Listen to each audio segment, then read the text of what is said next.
So I think without further ado, John Rodgers. Okay, all right. Thanks a lot for that intro. I prefer low expectations, but it'll be too late for that. Anyway, it's great to be here and have a chance to talk to you guys about some of the stuff that we're doing over in material science. Usually I give a talk and then kind of go away, and then that's the end of the story. But I'm hoping in this case, you know, the talk may stimulate some thoughts and some collaborations, you know, that could emerge out of this. So we'll see how that goes. But I'd love to find some opportunities to do some joint work in this kind of space, which, you know, is in the direction of trying to develop electronic materials manufacturing approaches that allow you to build circuits that have tissue-like properties. Because that kind of construct enables a very natural, intimate, and highly versatile interface to the body itself, either through the skin or through internal organs. And I'll try to provide a motivation of what kind of electronics we're thinking about and how it you know, relates to more conventional integrated circuits, so provide a perspective. But then just quickly at a very high level, step you through the you know, the ideas in materials and mechanics design and assembly techniques, essentially manufacturing, that have turned out to work pretty well for us, you know, in terms of realizing that goal. And then the last third of the talk, I'll describe some specific devices that combine all these ideas into systems that provide, you know, very highly functional interfaces to the brain and to the body through the skin. Okay. So this is kind of a simplistic picture and thought around electronics, where it's been in the past and where it's going in the future, just to give you a sense of what our thoughts are and where we're trying to go. So if you think about the past, where integrated circuit technology really started to become a widespread type of system, it really was focused on either desktops or room-scale computing devices, silicon integrated circuits at the heart of these systems that were designed primarily for industrial or defense-level computational tasks. And that turned out to be very important. What happened over the ensuing 30, 40 years is that Moore's law kicked in. So the integrated circuits are composed of many transistors. As you guys know, the transistors are getting smaller and smaller over time, so that the number of transistors per processor is doubling every 18 months.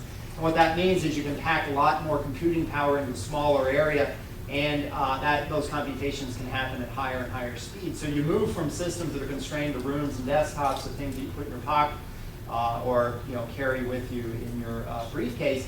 And a consequence of that is you fundamentally change the way that the technology is used, from sort of industrial computational stuff to really personal level entertainment, scheduling, and productivity types of functions, so that the technology is really now ubiquitous, you know, in modern society. And so you could ask, you know, so where is this going into the future?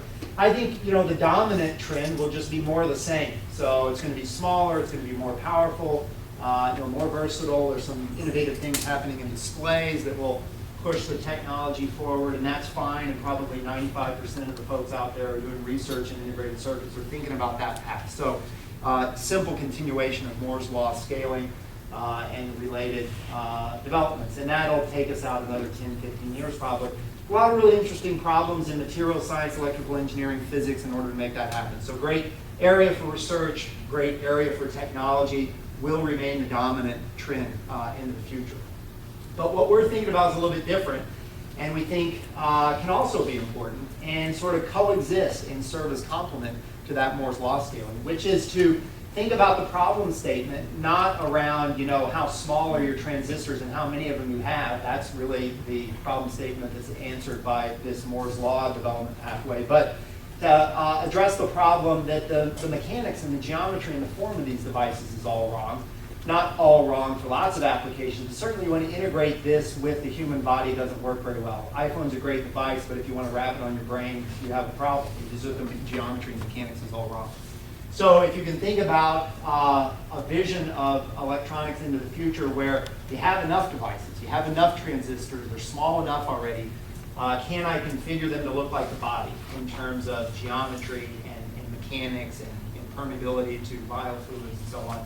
Because that would allow you to use the electronics in totally different ways. You go from industrial to personal to really bio-integrated healthcare-related systems that can augment function or improve health of the body. So you could integrate electronics right onto the skin to expand sensory function or provide health and wellness monitors. You can put devices on the brain to diagnose certain forms of mental illness or actually effective therapy on the brain. That would be pretty interesting. You do things in the form of a headband, maybe advanced EEG systems where you're not limited to single electrodes, or you have 1 million electrodes on board processing and the rest of it. And this all really only works if the electronics are fundamentally different in mechanics and form compared to what exists today.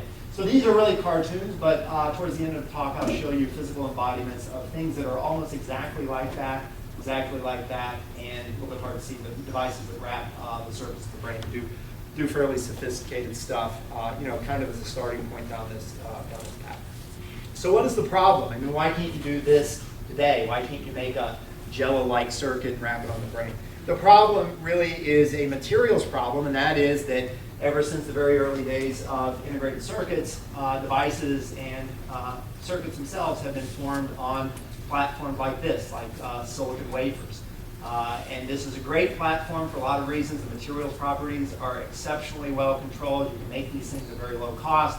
They're very, very flat. That turns out to match well with the kind of photolithographic processes that are used to etch circuits on the surfaces of these substrates. They're thick enough to be mechanically robust. You can move them around with robots without fracturing them, even though silicon is a brittle material. So it's great for lots of reasons, but if you think about biointegration, it's not so great because the forms are flat. Nothing in the body has that geometry.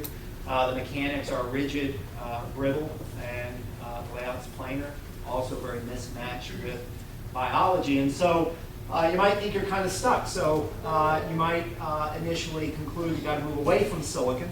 You want to do biointegrated tissue like electronics, got to go to a new set of electronic materials. And that is one conceivable pathway, one that we've thought about over the years. Maybe go to polymers, maybe carbon nanotubes, graphene, something like that. A lot of groups are thinking along those lines, and I think there is promise in that direction. But if you want something that's going to work sooner rather than later, you would be well advised to take a close look at silicon, because there's already been trillions of dollars of investment cumulatively in R&D over the last half century. Everything is known about silicon. People know how to make very high performance, long-lived devices. The question maybe is, what can you do with silicon to avoid the constraints set by the wafer? And it turns out there's like really easy, simple ideas that allow you to address that problem. And so let me just step you through the concepts, like really trivial stuff, but it turns out, when implemented in the right way, pretty powerful stuff too. So if you think about a wafer, it has the mechanics that it has, partly because of the intrinsic properties of silicon, but also because it's 0.5 millimeter thick. So if you make any material sufficiently thin, it becomes flexible just by virtue of the fact that the bending stiffness scales not only with the intrinsic modulus of the material, but the cube of the thickness of the material. So you go from a silicon wafer to a nanomembrane of silicon, you can drive the bending stiffness down very, very rapidly because of that cubic scaling. So if you think about the bending stiffness of a silicon wafer, it's over here. It's about 10 Newton meters. If you think about the bending stiffness of silicon in the form of a 10 nanometer thick silicon nanomembrane, bending stiffness is 10 femtonewton meters. So you just say 15 orders of magnitude in bending stiffness. And that has a qualitative effect on the way that you think about the material. It's flexible and floppy instead of rigid and brittle, just by reducing the thickness. So that's pretty useful. The other thing is that the degree of bendability also scales in a favorable way with thickness. In particular, the peak strains associated with bending scale down linearly with thickness for a given bend radius r. So as you go thinner, you can bend this thing to a tighter and tighter radius of curvature. So it's flexible, floppy, and it's extremely bendable in the form of a nanomembrane. So that's great. The problem is this is not a sensible platform for a device because it's extremely fragile. You just look at it like fracturing a million pieces. It's just very, very fragile, very, very easy to break. So that's not really the full answer. You need to take this silicon nanomembrane and then put it on a platform that can provide some physical toughness. So sheet plastic, piece of rubber, something like that would be a good surface to consider. Now the problem is if you would think about taking a silicon chip, gluing it in a piece of rubber or a piece of plastic, there are very daunting challenges in maintaining good adhesion because the materials are dissimilar. One's hard and having a low thermal expansion coefficient, the other one is soft with a large thermal expansion coefficient. And so as the temperature rises as the circuit operates, you drive interfacial stresses that tend to crack and cause that interface to delaminate. So that's a problem. You can't do that very easily, or if you do it, you have to really pay a lot of attention to the interface mechanics. But thickness comes to the rescue again, because thickness buys you energy release rates such that an interface between an ultra-thin material and a foreign substrate has a much lower propensity for cracks to form than a corresponding thick element of the same material. And in fact, the energy release rate scales down linearly with thickness. This is the expression for the case of differences in thermal expansion coefficients driving cracks, but it's a linear scaling. As a result, these materials are sort of sticky in some qualitative sense. So you go from a wafer to a nanomembrane. Again, you save many orders of magnitude in energy release rate, meaning that you can robustly bond these things to whatever material you want. You don't have to worry about it too much. So here's an example. Here's a very thin plate of silicon. Here we printed it onto a micro machine raised feature on a piece of plastic. And in this case, there's no adhesive at all between that material and the underlying substrate, yet the adhesive strength can be sufficiently large. It just stays in that cantilevered layout. So those are simple ideas that say, you know, if you want to do some of these things in tissue integration, you want flexible devices, use silicon nanomembranes, put them on plastic or rubber, and the mechanics is with you if you take that approach. Okay. So that's the idea. Is how do you create this is the next question. Think about the way that silicon wafers are formed. You grow a giant boule of silicon and then you just saw it up. You can't saw silicon to that kind of thickness. So how do you create it? One way, material science-oriented way, would be say, okay, I'm going to figure out how to grow freestanding membranes like that. And that's one way to think about the problem. Instead, we took the approach of trying to think about how you could adapt existing thin film growth technologies in a way that would allow you to create those membranes using an already established base of technology, just extended. Again, with a mindset towards technically mature approaches to facilitate development. So in this case, think about if you want to do RF electronics. There are actually similar tricks you can do with silicon. I can tell you about those if you're interested. Let me just show you what the case would be in compound semiconductor like gallium arsenide. You want to do RF electronics, optoelectronics, lasers, photodetectors. This is what you want to use rather than silicon. So you can do MOCVD growth, it turns out, using epitaxial approaches on a gallium arsenide wafer, in which you grow alternating layers of high aluminum content gallium aluminum arsenide and gallium arsenide layers. And we do this with Shuling Lee in electrical engineering here. And if you do that, that construct is interesting because the etch rate for aluminum arsenide in HF is about 1 million times faster than that of gallium arsenide. So if you create this multi-layer stack, etch down through its thickness to expose the sidewalls, dip it into HF, you will eliminate the aluminum arsenide and thereby free from the surface of this wafer multi-layer stacks of gallium arsenide nanomembrane, semiconductor grade single crystalline material. And by the way, when you do this, you don't consume the wafer, so you can regrow. So because you do it in multi-layers, because you can reuse the substrate, it turns out this very low-cost strategy to a very high-quality material in the geometry you want based on the mechanical consideration I described in the previous slide. So that's pretty easy. It's an advanced idea in epitaxial liftoff technology. It turns out that it scales really nicely. So here is an example of a 40-layer stack of gallium arsenide films, 200 nanometers thick, each one separated from one another by aluminum arsenide at 20 nanometers thickness. Etched down through that, did it in HF. Off comes a lot of very high-quality nanomembranes of gallium arsenide.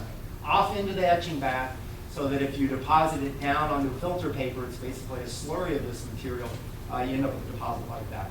So bulk quantities of very high quality material in the geometries that you want. Now this is an idea in materials. You need to couple that with some idea in manufacturing, because this is not an integrated circuit, obviously. You have to figure out how to move this stuff around, get it down on the substrates you want, in the places you want them, so that you can complete the fabrication, do the interconnects, and build the other components of the devices. Now, one way to do that is to take the solution suspension or slurry of this stuff, use some kind of guided self-assembly approach. Maybe you pattern the substrate in some way, create divots or patterns of surface chemistry so that as these pieces fall out of solution onto the substrate, they go where you want them.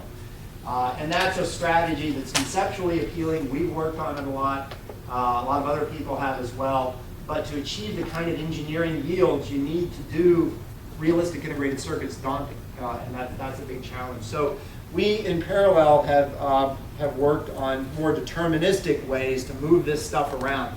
So you might think, okay, well, I'll just go ahead and adapt a pick-and-place tool that's used to move LEDs around, for example, and I'll just apply it to this material. Problem is, it's way thinner, a factor of 1,000 thinner than a conventional LED. As a result, you can't move it around with a robot. It's too fragile. And besides, the kind of numbers and throughputs you'd have to achieve to do integrated circuits, where you might need 1 million transistors, is incompatible with the kind of serial pick-and-place robots that are used today. So you really need something different. And along those lines, we have found that this kind of approach works pretty well. So instead of undercut etching those nanomembranes and allowing them to wash off into the etching bath, you actually pattern strategic features of photoresist at the corners that act as breakaway anchors, so that after you completely undercut those nanomembranes, they're still tethered to the underlying wafer in their lithographically defined locations. You know where they are. And a processed wafer like that can then serve as an inking pad, essentially, for a printing approach. So you have a soft elastomeric stamp, strategic features of relief on its surface. You bring it down into contact with those undercut etched gallium arsenide or silicon nanomembranes. Van der Waals adhesion can be sufficiently strong that upon peel back, you fracture the anchors, thereby inking up the stamp with the nanomembranes. Then you just index the stamp over a surface you're interested in building electronic device, and then you just print those elements down in a massively parallel fashion. So a single imprint might print 10,000 devices, 100,000, well, elements of material, in whatever layout matches the circuit requirements. And then you can do that over and over again. So you can take a dense collection of nanomembranes from a wafer host and spread it out over arbitrarily large areas at any fill factor that you want or that you need. So this is a cartoon. I mean, if you think about how this actually happens, you have to really be mindful of the physics of soft adhesion in this process, because you need adhesion that's strong enough that allows you to ink the stamp effectively, which means that the adhesion to the stamp has to be sufficiently strong. You can break the anchors, but you don't want it to be too strong, because you have to get the stuff back off the stamp and onto the target substrate in the printing step. So it really demands strategies and approaches that allow you to switch the adhesion from a strong state for inking to a weak state for printing. And we've written a lot of papers, probably a dozen, on that topic. Two of the more prominent ones are here. It turns out there are various ways you can actually do that. So it turns out that the viscoelastic properties of the stamp impart a peel rate dependence to the adhesion strength. So if you peel quickly, the adhesion rate is much stronger compared to the case when you peel slowly. So you peel quickly to ink, you peel slowly to print. That works pretty well, sort of a rate control mechanism. The other thing you can do is you can create features of relief on these hosts such that you can control by applied pressure the contact area. So you press down hard, you squeeze out the relief features, get full area of contact on the inking step. If you do the relief features right, then they pop back into their original geometries, very small contact areas for the printing stuff. So there are a lot of different ways that you can do that. And I won't get into those details. It's more material science and physics, but just to say that you can do that and you can engineer tools around that. We work with folks in mechanical engineering to build automated tools to do the printing. And this is an example of what is the outcome. So here's an array of those gallium arsenide membranes generated by release from these MOCVD grown stacks on gallium arsenide wafers, printed onto plastics. There's about 1,600 of them. In this case, at 100% yield. So these are about 200 microns on a side, 200 nanometers thick, printed on a sheet of PET at a low areal coverage. So you're going to have a high density array of these membranes on a wafer source and then spread them out by step and repeat printing.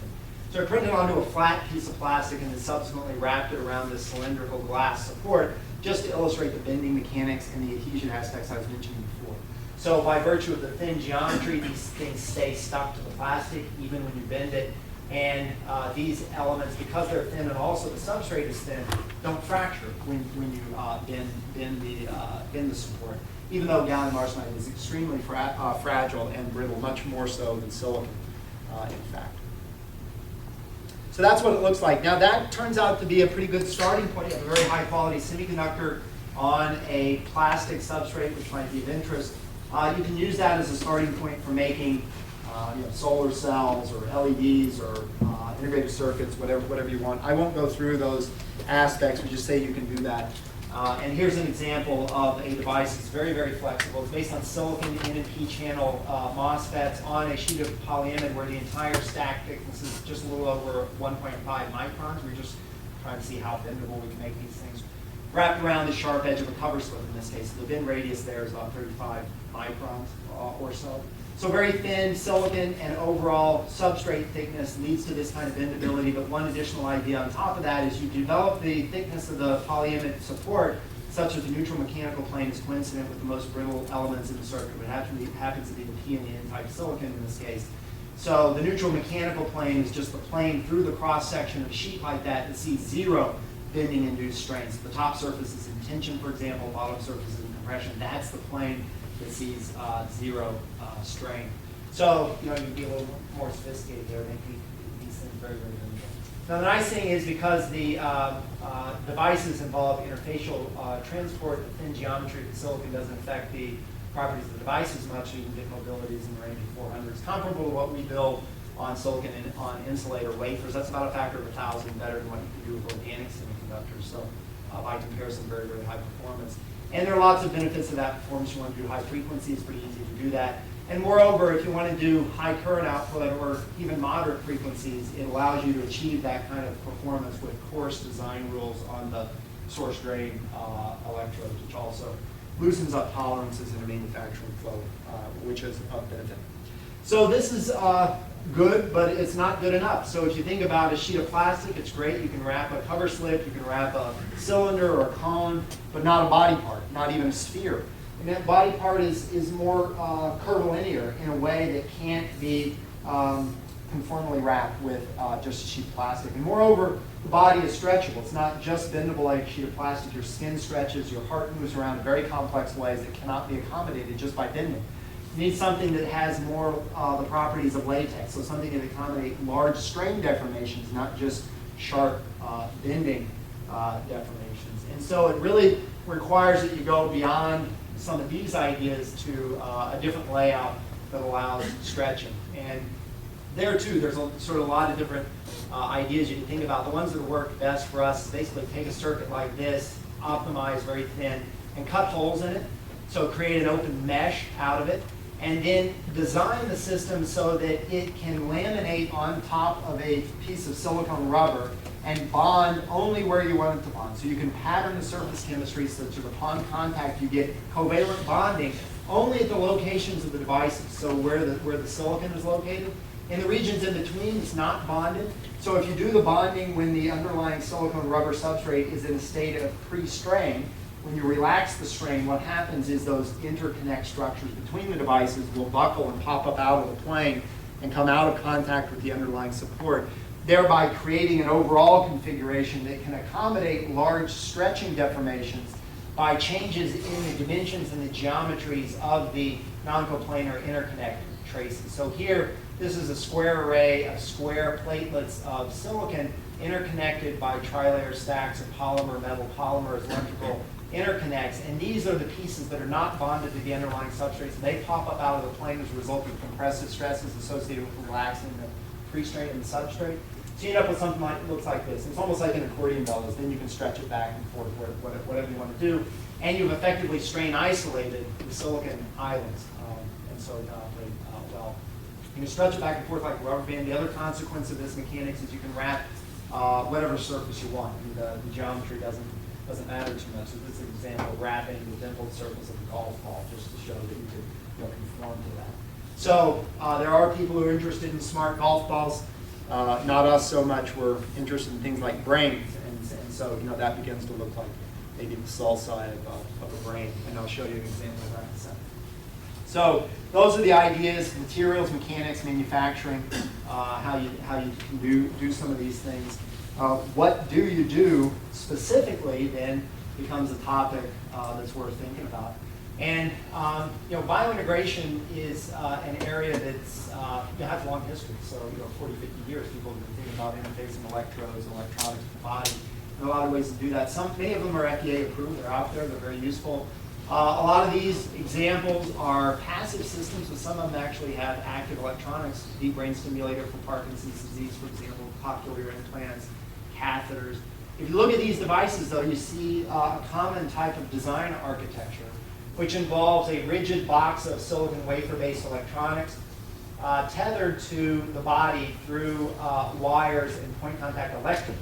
It's really the electrodes that are forming the electrical interface, not the electronics. Electronics are separated away. And as a result, the number of interface points is limited by the number of wires you can accommodate in your system. And moreover, those electrodes are rigid, hard materials. So they're interfacing with soft tissues of the body, and that can cause irritation over time. So that's an example of deep brain stimulator from Medtronics. You can think about interfaces with the skin, pretty much the same, based on electrodes or penetrating pins, and then separately located electronics. And that's good for lots of stuff, but maybe not the full kind of integration that we're contemplating. So let's think about it in the particular case of the brain, and I'll move to the skin. We've done a lot in cardiac. I don't want to say much about that here. So the brain is electrical systems. You want to understand the brain. You want to perform therapy or do diagnostics on the brain. Maybe a good thing to do would be to bring the full power of integrated circuit technology to that topic. And you can think about it, the geometry is mismatched, and the mechanics is mismatched too. So this silicon has a module of about 150 gigapascal. Brain tissue is maybe 5 to 10 kilopascal. So it's like a rock against jello. I mean, that's kind of the interface that you think about. So there are a variety of ways to solve that interface problem. Penetrating pins of silicon, it's one way. From a clinical standpoint, which is really where we've been focused, there are important applications of mapping devices in the treatment and diagnosis of certain acute forms of epilepsy. So here we work with experts at the Penn Epilepsy Center, University of Pennsylvania's Medical School. And what they do is for folks who are non-responsive, epileptics who are non-responsive to drugs, they do a surgical procedure that involves administering a local anesthetic, cutting the cap of the skull off, exposing the brain, and then laminating on top of the brain these coarse electrode pads that are bonded to a cap of silicone rubber. Each pad has a wire attached to it, so you can do individual electrical recordings at each one of those spots. You apply a neurotoxin to artificially stimulate a seizure, and then from the spatiotemporal pattern of electrical activity measured in this way, a skilled surgeon can determine which part of the brain should be resected in order to eliminate the condition. But if you're going to do that, you want the very highest spatial and temporal resolution here so that you can pinpoint the part of the brain that needs to be removed. And this kind of technology does not get you there because you can only accommodate so many wires because there's no electronics here. You're not doing local amplification, not even doing multiplexing. So every node needs a wire, and you can only handle so many. So you couldn't do 1 million points. So that's the problem that we were focused on, over the last 2 or 3 years to try to develop a piece of circuit technology that looks like the brain. So it really integrates intimately, bring the full power of silicon electronics to that particular problem in that type of laminated form. So turns out that you can do all those things, put those ideas I mentioned earlier together into an integrated system. In this case, it's 288 multiplex sensors. Each sensor node has a local amplifier and a multiplexer based on these silicon nanomembrane MOSFETs. And then the interface is basically a pad of platinum or gold that's deposited onto the plastic film. So it's basically like an electronic piece of saran wrap. And it just goes onto the brain surface, held there by capillarity, and providing a level of resolution and time response that exceeds anything that's possible with passive electrode arrays of the type that I showed you in the previous slide. So this is what it looks like. A particular device is about 1 inch on a side, roughly. And this is a cat model of epilepsy that exists at the Penn Epilepsy Center. So they have an epileptic colony of cats that do these kinds of experiments. Basically, a set of experiments is exactly analogous to that surgical procedure I mentioned before. So they open up the skull, local anesthetic, laminate this circuit on the top of the brain, apply neurotoxin, and then watch what happens as the cat undergoes a seizure. And I'll show you what that looks like.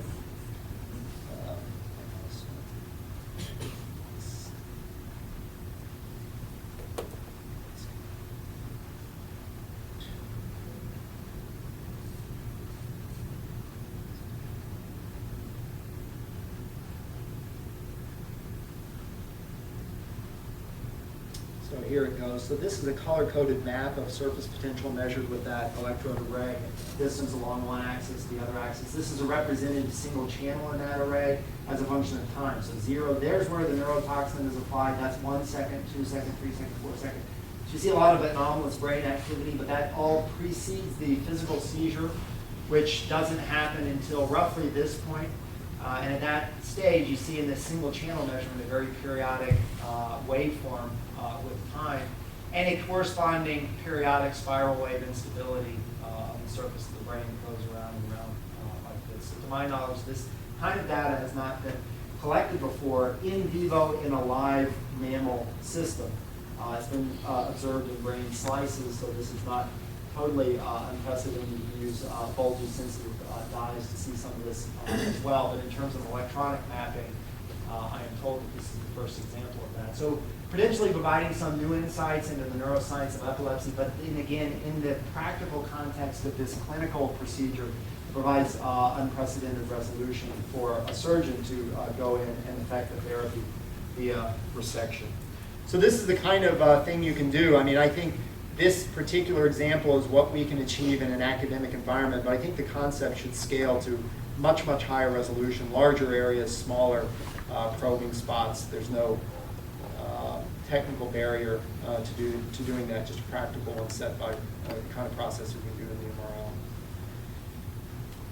So that looks interesting to us. You can also adopt different forms in the electronics that could be powerful. So you can take those sheets, you can wrap them around a soft insert, and then use it as a tool for high-resolution mapping of hidden interfaces. So let's say the gap between the right and left hemispheres, you can plunge this down into an individual sulci and then do high-resolution mapping on both sides at the same time. And so that's a mode that we think could be powerful just as a learning tool for understanding certain functions of the brain. In the context of the heart, it turns out that there is interest in being able to deliver electronics into the interior of the heart. And we've been able to show that you can actually put electronics devices of various sorts on rubber balloon catheters. And you can deliver those to the interior of the heart up through an artery from the leg. And then upon inflation, push this electronic functionality and even RF ablation electrodes into the endocardial surface. And so you can do the same kind of mapping I showed you before, but in the context of cardiac arrhythmias. We do not only the mapping, but you can affect ablation therapy to eliminate the arrhythmia. I'll come back to this, but we're in the joint development effort with Medtronic to make that a real surgical tool. So anyway, you can put electronics in lots of different places. Those are two examples, neural and cardiac. Skin has turned out to be interesting as well. And we're interested in it for a variety of reasons. I mean, we'll get this technology out of the hospital and it has the potential to be more broadly valuable. The skin was also kind of an interesting challenge case for some of these concepts because although it may seem simpler than the heart or the brain, it's in many ways harder in terms of doing the integration because the skin is time dynamic. Cells are moving to the surface, they're exfoliating. The overall time scale for that is a couple of weeks. How do you deal with that? It has a very hard layer on top of a very soft layer, and the surface of the skin is very rough. And it still has the same very low modulus that the brain has, and it's dry, so you can't rely on capillary interactions to hold your device on. So that provided a set of challenges that kept us busy for maybe 3 years, but we thought it was something worth working on because the alternatives that are out there, there are various modes. I mean, this is what you see most commonly at a hospital, based on electrodes. This is fine if you don't want to handle too many electrodes and you don't need long-lived interfaces to the body because the properties of that patch are not well matched to the skin. So you have interface irritation over time and challenges in robust adhesion. And then you have a wire management problem again. So it's separated electronics and electrodes, again, that same design construct, fine for lots of cases, but not something you want to wear long term. You can get a little more sophisticated. People do this in various forms, crack open the box, put the chips on spandex or tapes in this case, glue that to the skin. Again, you're not very well mechanics matched to the skin, and you have this adhesion and irritation coupled type of problem that you have to deal with. So we thought about what goes on the skin today that works pretty well, and we we're thinking, kids' temporary tattoos are pretty nice. You'll put them on, you don't feel them, you don't even know they're there. They don't constrain mechanically the skin at all. They're invisible in that sense. They can accommodate transpiration, no problem. The limitation is there's nothing functional in there. So the question is, could you make electronics that look like that? Which would mean making it ultra thin as you can go. Maybe 5 microns is a good target. 30, 25 would probably be good enough.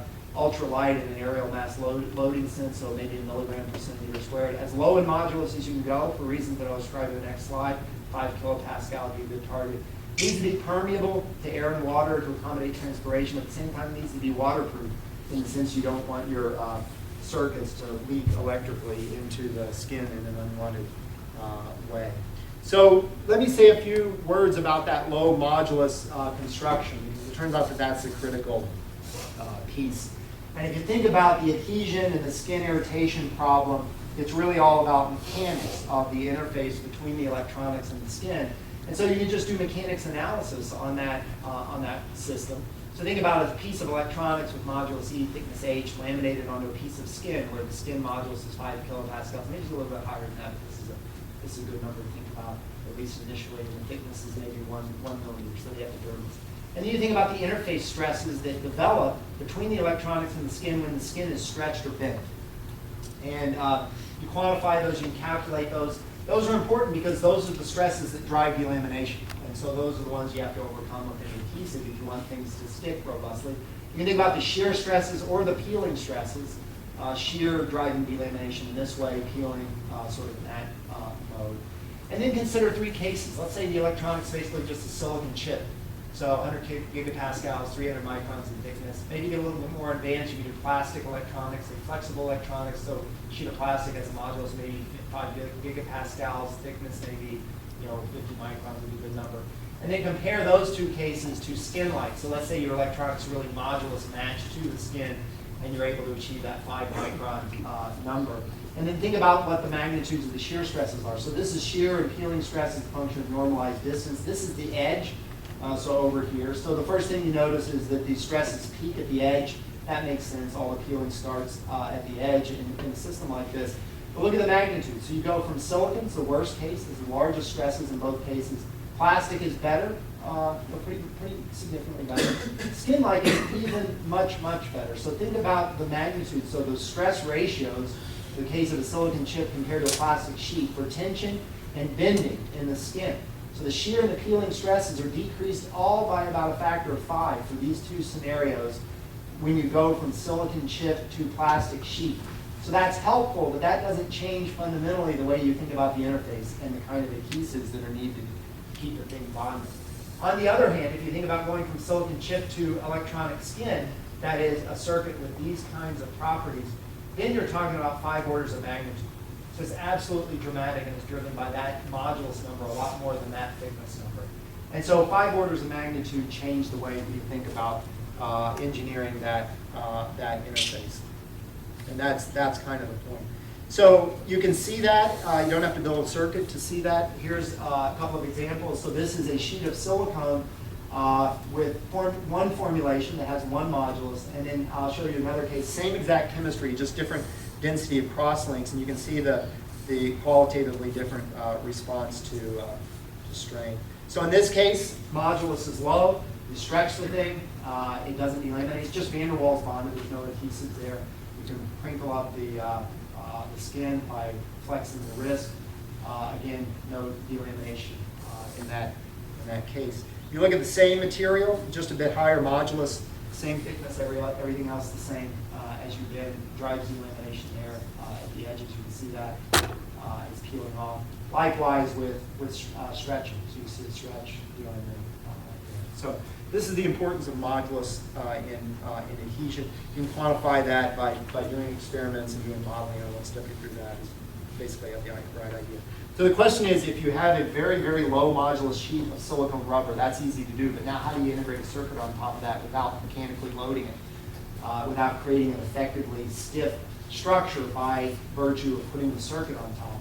And the answer is you basically use the ideas that I mentioned to you before, but implement them at a very aggressive kind of extreme level. So very thin silicon, buckled geometries, but now in an open serpentine kind of spiderweb mesh layout. Put on very thin silicone, so this is the kind of configuration guided by quantitative mechanics models. If you do this, then you can measure the stress-strain curve of a circuit like that, so stress, strain here. And from the slope, it's telling you the modulus, and you can compare that to skin. This is actually pig skin. It's pretty close to human skin. So here's the stress strain for pig skin. Here's the circuit. Almost perfectly matched down in these low strain values. Once you go above about 20% strain, the skin starts plastically deforming and degrading. So you really only have to have strain range up to about 15-20%. You drive the modulus stuff. And there's confirmation that it's consistent with FEM. So it's really all about mechanically engineering these circuits in careful way to achieve the properties that you want. So if you think about this kind of circuit, that's essentially, mechanics are essentially agnostic to what types of devices you embed in that platform. So you can do silicon transistors, source, drain, gate, the active channel regions right there. Here we have a silicon resistor to make a small amplifier for EP signal measurement. That's what it looks like. There's the individual IVs. So there's no problem with that layout in terms of device performance. You can also integrate things like strain gauges, temperature sensors. There's a photodetector. Maybe you think about that as a solar cell. It's basically a filamentary serpentine piece of silicon with p-n junction. You can do pretty much anything that you want. So this is what it looks like, all configured up, then laminated onto the skin. In this case, the postdoc who built it, and then we poked them with a glass rod to kind of see how it performs. It's basically naturally moving with the skin. It's not loading it, either in a mass or a mechanical modulus sense. And so that's good. If you peel this thing off, it looks like that. So it's flexible, floppy. It's not even supporting its own weight. It just collapses into a ball, essentially, when you peel it off. So you really have to think about how you handle these circuits, how you move them around to mount them up on the skin. And the way that we did that initially, we do a little bit different way now, but initially we just used a water-soluble tape as a temporary carrier. So this is polyvinyl alcohol, put the circuit on that, then you laminate that thing face down onto the skin, you wash away the water-soluble backing polymer, and then that just leaves this epidermal electronics. Van der Waals adhered and conforming to the skin, as I'll show you in a second. So this is a movie of how that type of integration strategy works. So this is a test platform. That circuit has various components I'll describe in a second. This is the PVA tape circuit, face down directly against the skin. Thin silicone rubber on top of that, then PVA on top of that, moving away from the skin. And what's happening here is the postdoc is wiping a little bit of water against the PVA, gradually dissolving it away, and just leaving that skin-like electronics on the epidermis. So this system is not an integrated, piece of electronics, but rather a test platform that has various different active and passive components. So it's an array of MOSFETs over here. There are RF diodes, inductors, capacitors, LC oscillators, temperature gauges, strain gauges. It's an inductive coil and a simple RF antenna running on here. So if you look at how the skin moves around with this thing laminated, so there's the outer boundary of that thin silicone substrate. There's the circuit, obviously. Just Van der Waals adhere to the surface now, and you can deform the skin around and get a sense of how the circuit moves with the skin in a way that doesn't constrain the natural wrinkles that will form when you pinch your skin in that way. So it's robust. It adheres fairly well. Again, no adhesive at all. When you get more sophisticated with adhesives, I'll show you one example of that in a second. But you don't need it, let's say, for an office environment, just laminate it on. And it sticks pretty well. And to show you that it's not adhered very strongly, you can just grasp it by the edge right up here and just peel it off. I mean, there's nothing that's really sticking it on in the sense of glue. It's just Van der Waals interactions. And the fact that the circuit is conforming to the surface of the skin, you get large area contact. So Van der Waals forces can be sufficiently large in this case. You can peel it off and it sort of give a sense of the mechanics and what it looks like physically, very much like skin, almost disgusting in some way. If you want to make it more robust, you can use a temporary tattoo, nothing wrong with that. Just use that as a substrate, you insert it right there, and then put that down on on your skin. Use the adhesive that's already available. It's already FDA approved. It works pretty well. And in this case, we made a custom tattoo, as you'll see. This is a Illini pirate. Pirates and tattoos somehow go together, so that's the choice. We can't use the chief anymore, so this is what we did, just an example. So, if you're interested in covert applications, this is great because the circuit's right there. You can't see it through the facial region there. So, that's kind of static deformation. You can kind of see what that looks like. It's not really addressing any of the inertial effects that might be associated with mass loading. But we have this really nice high-speed camera here at Beckman. And so we laminated up one of these devices on the post hoc again and whacked them with a screwdriver over here.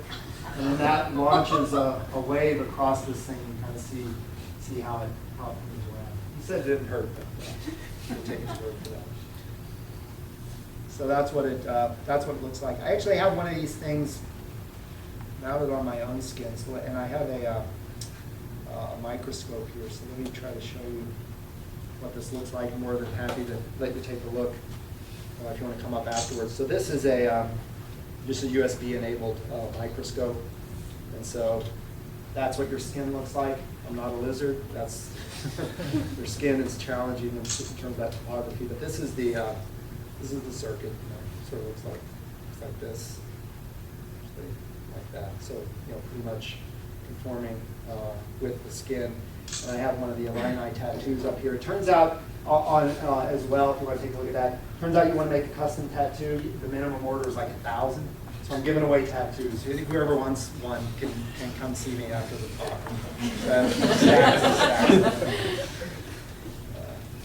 So that's what it looks like. As I mentioned, we mount these things a little bit differently these days. We use just spray-on bandages. Forms a nice seal on top. It accommodates transpiration. So you can keep these things on for about 7 days, maybe 2 weeks. 2 weeks if you're willing to freshen up your spray-on bandage in the morning. Do your deodorant, you do your spray-on, reapply the coating. That works pretty well. Ultimately, you're eliminated by that natural exfoliation process. I mean, you're sitting on an unstable platform, so you're not going to sit there for 6 months. But 2 weeks, you can do that.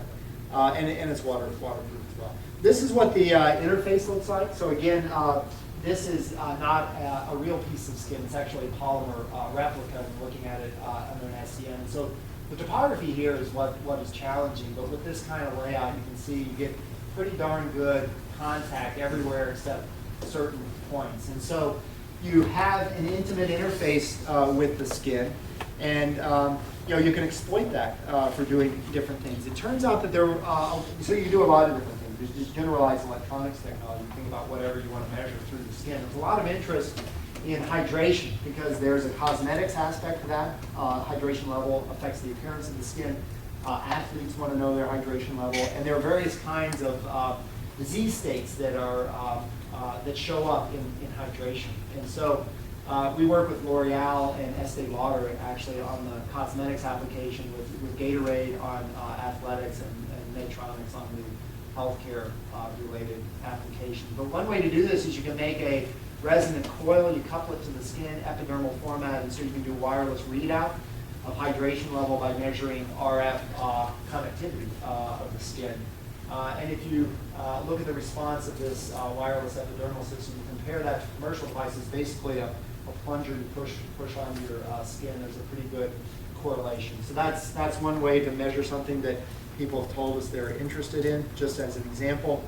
But you can also do all kinds of electrophysiological measurements, so ECG, EMG, EEG. We did a lot of this with Todd Coleman, and he was here before leaving UCSD. This is ECG. Mount these things on the chest, you can see that pretty well. Mount it on the leg, you can do EMG. This is one of these devices, it's dry. You can compare with conventional gel. Signal's about the same, signal noise is about the same. So we're not saying it's better in the fidelity of the measurement, but it's just better mechanics and better ability to scale to lots of electrodes, just better interface to the skin. So EEG, we did also with Todd. Looked at alpha rhythms, Stroop test, you can do a variety of things so you can get reasonably good data that way. Again, no gel, just laminated onto the skin. So if you think about brain-machine interface, EEG is one way to go. I was hearing about some cool EMG controlled radio helicopters and stuff, and we were thinking about that kind of control strategy as well. One nice thing about these devices, you can put them on regions of the body where you might not want a conventional paste-on electrode and wire. So you can put it on the neck, for example. And there's a lot of fine motor control in the neck associated with speech. And so we can measure, different spectrograms associated with different speech, vocal or subvocal. Say different words, you get different patterns like this. Todd Coleman's group developed pattern recognition algorithms to basically take data like this and bend it into a finite vocabulary of words, and then use that as the basis for a human-machine interface. And that can work to some degree. You might think it's interesting maybe as a prosthetic control, or addressing problems with people who can't speak, diseases of the trachea. Or my students wanted to demo it on a video game, so we did that. So if you want a controller that allows you to play a video game with your neck, we have the solution. So this is a simple game. You just move a cursor up, down, left, and right using your neck. So that's what you can do. I mean, the other thing that's kind of interesting is you can go the other direction. You can measure through the skin, but you can also stimulate through the skin. So this is an example of some experiments we did with an expert in physical rehabilitation at Johns Hopkins University. This is an anesthetized rat-shaped hindquarters, laminated piece of epidermal electronics, now configured to measure both EMG and also to stimulate muscle control. And you can do that in a feedback loop: stimulate, measure, measure, stimulate. And the idea is if you had an atrophied muscle here, you could do in a pretty sophisticated way a combination of stimulation and measurement to facilitate in a more rapid way the healing of that tissue. So this is an example of the functioning of this device. It's a little bit disturbing somehow, but I'm told it doesn't hurt the animal, so it's just anesthetized. There goes the leg. You can see the stimulating and recording device can follow the motions of the muscle on the leg as it moves around, so the contact remains good throughout the course of the motion. And we're actually measuring and stimulating to induce two types of motion. One is a small deflection rotation right there, and then also a large deflection. So, kind of primitive stuff at this stage, but maybe foreshadowing a direction that could be interesting in wound healing and control. So that's all I had to say. Let me just highlight, kind of why we think this is a good area to do research. I mean, I think it fundamental topics in basic materials, chemistry and physics, some of the assembly approaches, soft adhesion materials, nano, micro nanomechanics, a lot of interesting things related to the bifiotic interface. But really topics in science where if you're successful here, you can immediately map those successes down into engineering outcomes that could have broader societal benefits in healthcare or surgical devices and clinicals, PCI, prosthetics, and so on. So we do a lot of work here at Illinois, do some of this, but the best outlet for the commercial stuff is through companies, and we have a startup in Cambridge area that's pursuing this stuff. They have a joint effort with Medtronic to develop these electronic balloon catheters for cardiac arrhythmias. They have a joint program with Reebok in which they're basically building electronic headbands that measure head impact. And so this is quite far along the path at this point. If things go well, this should launch as a commercial product in August, just in time for the football season. So it's basically a 3-axis accelerometer and a gyro mechanically coupled to the head through a soft good. It's basically like a piece of spandex, either in the form of a headband or a skull cap, which is illustrated here. There's a battery pack and an LED indicator back here that makes an assessment of severity of impact, so you can take appropriate action on the field, get the player off the field if they suffer a severe impact. So those a couple of examples of the areas we try to push forward from a commercial standpoint.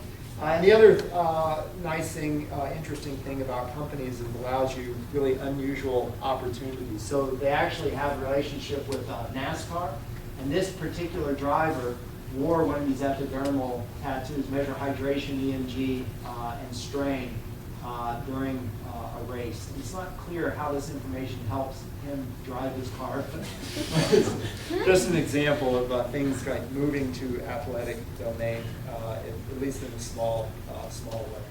So with that, let me conclude. I'll acknowledge a lot of wonderful collaborators here at U of I, Todd, of course, UCSD now, Northwestern as well. Young Gun started here, he's at Northwestern now, on mechanics.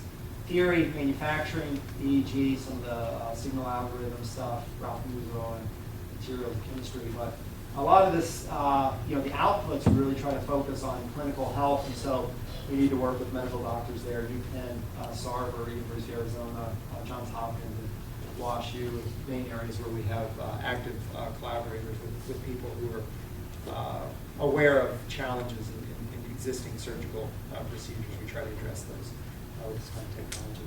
Let me conclude with acknowledging all the students and the postdocs who do all the work, come up with a lot of the best ideas. None of this happened without them. So I want to thank them and thank you for your attention.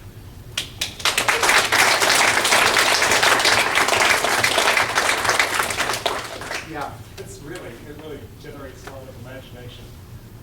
It's clearly a product of a lot of imagination. Do you think there's a way to record information in these devices and read it out later? Yeah, so that's a good question. I mean, I think of this as a starting point rather than the end point. So I think we have a few simple ideas on how to do device design and mechanics, engineering, get the kind of mechanics, the properties that we want. But we don't have all device classes yet. We have transistors, we have diodes, we have certain building blocks. We'd like to have a functioning radio. We don't have that. Battery would be nice. We don't have that. How would you do the battery? Well, so I think with the battery is probably the trickiest part because radios miniaturize in a pretty straightforward way. We know how to do antennas pretty well. Battery technology, though, is not moving down a Moore's law scaling path. So if you want a reasonable amount of power, you can't get around the need to have a large size, a large volume of battery material. So the way that we think about this, it has to do with what is your envisioned application, what are the power requirements. So for radios, you can get away with a tiny amount of power. So even a tiny battery is probably good enough. You can do energy harvesting, solar cell, different things you can do. But if you need a lot of power, what we're doing now is we use thin film batteries that are made in a wafer-based process by a company called Sembet. And you can lay those out on a wafer in exactly analogous way to those semiconductor nanomembranes. And then you can basically space them out and interconnect them with deformable wires. So you can get an overall battery that has decent capacity but still has the mechanics that you want.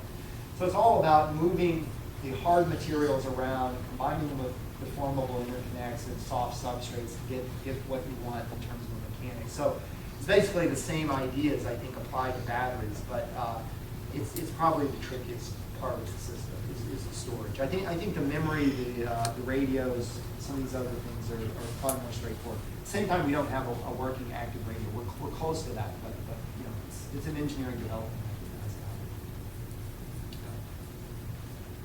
Yeah. So for a lot of EMG-based prostheses, you need the electrodes to last a very long time. And I remember you saying that these last about 1 to 2 weeks. Yeah. So is there any adhesive that you could use that could make it last longer and not just rely on the van der Waals forces? Well, yeah. So the spray-on bandage goes beyond van der Waals. I mean, this is spray-on bandage. Mm-hmm. This is not coming off. It was pretty robust in that sense. I can take a shower. It's not a problem. I go work out. This will be here for another week or so without an issue. And again, if you're willing to sort of refresh occasionally the surface with additional spray on, it's fine.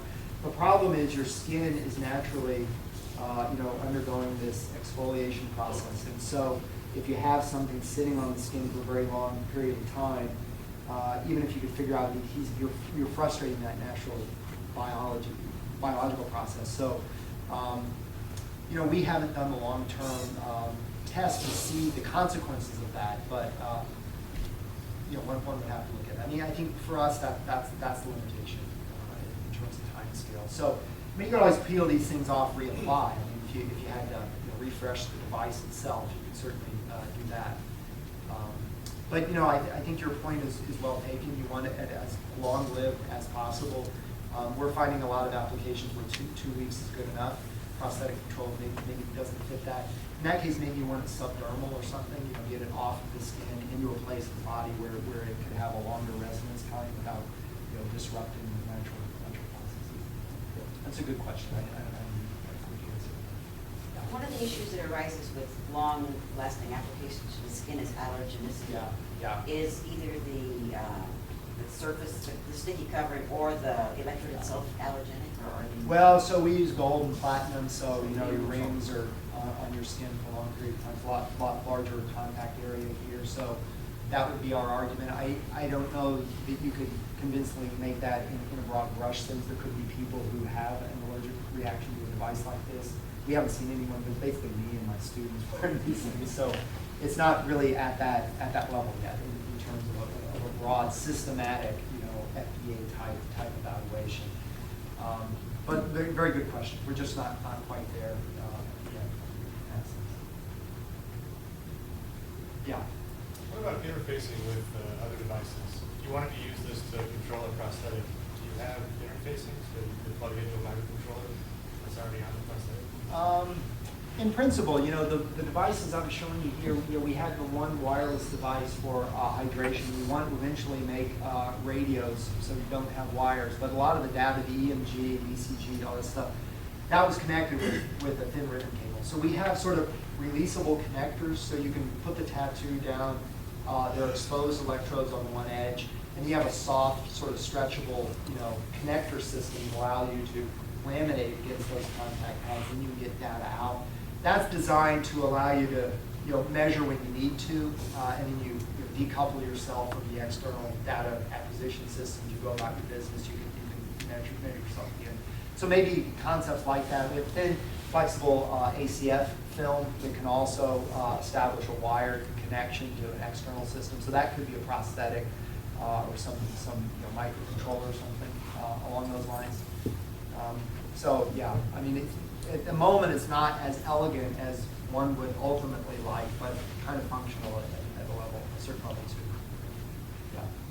Do you have RF readout of the ET monitors at this point, or is that? We're close to that. So it's kind of a hybrid system. We're doing some things on the miniaturized PCB board, our flexible, sort of stretchable connector to the EMG detectors. We're actually working with a guy, an engineer in Chicago area who has a paraplegic daughter. We're actually developing a device specifically for her. So it will measure neck EMG and motions of her upper lip.